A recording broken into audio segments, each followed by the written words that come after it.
So good morning. Yesterday I had posted a video about Will Smith and the encounter that he had with Chris Rock where he assaulted him on stage. And that's led people to ask me a number of questions. And the question really is about narcissism, right? What is narcissism? What is narcissistic abuse? What does narcissism even really mean? So I'm going to answer that question today, right? And narcissism is part of a spectrum, right? I want you to think of narcissism as an entire spectrum, right? There's everything from narcissistic traits, which we all have, right? We have some degree of narcissistic traits. And that's just what allows us to get up in the morning and to face the world, to go outside, to, get on a video camera like this and talk about anything, to show up at a meeting at work, to show up at any job. Just to get up and go out and face the world takes some level of feeling like you are good enough and adequate. And that's the very beginning part of narcissism, right? Then there's, moving a little bit further, there are people with narcissistic traits. Moving further, well, an excessive number of narcissistic traits, I should specify. Then going a bit further, there are people with narcissistic personality disorder, which can be very difficult to deal with, right? And once you get past that, there are issues like sociopathy, psychopathy. Those are the people who are literally, can be killers or, child molesters. Those are like the Bernie Madoffs of the world, of the financial world, at least, right? Like people who really have a complete callous disregard for others. Other human life doesn't matter the same way. They may or may not care about their friends or family on any deep level. And that's where the diagnosis, antisocial personality disorder, lives with those people, right? So there's a whole spectrum, right?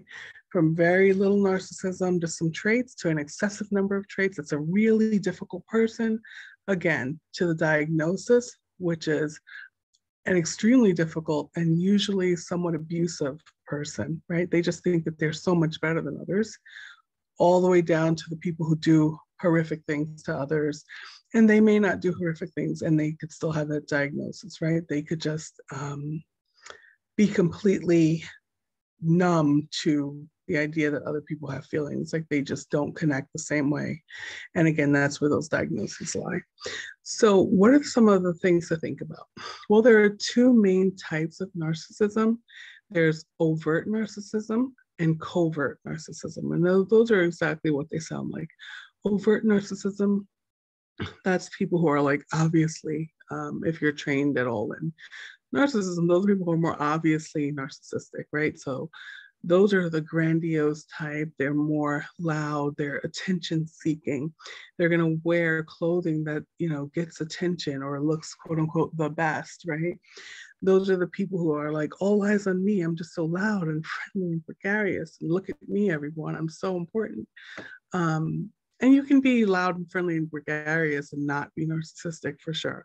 But generally, that's some of what you would see with someone with overt narcissistic traits, right? Like that's something you would probably find if they are overtly narcissistic. They want eyes on them at all times. Then there's covert narcissism. And again, with covert narcissism, it's just what it sounds like. It's like a hidden form of narcissism, right? So these people may not want all eyes on them. They may, in fact, look a little sloppy, a little disheveled. They may present as depressed or anxious, or they likely have a victim story where they've been victimized repeatedly, and no matter what, they can't get out of it in life, right? Like, and there are people who are truly victimized repeatedly, don't get me wrong, but there's a way that they carry that in a way that it's constantly like puts a voice. Well, I've been through this and this and that, and I can't blah, blah, blah. I've been through this experience. And so, no one's ever gonna, blah, blah, blah me, and poor me, look at me. But the actions of those people, when it comes to being in an actual relationship with them, whether it's a romantic relationship, professional relationship, a platonic friendship relationship, it's the same as with the grandiose or covert narcissist. It's everything is about me, nothing's about you. I really don't care how you feel at the end of the day.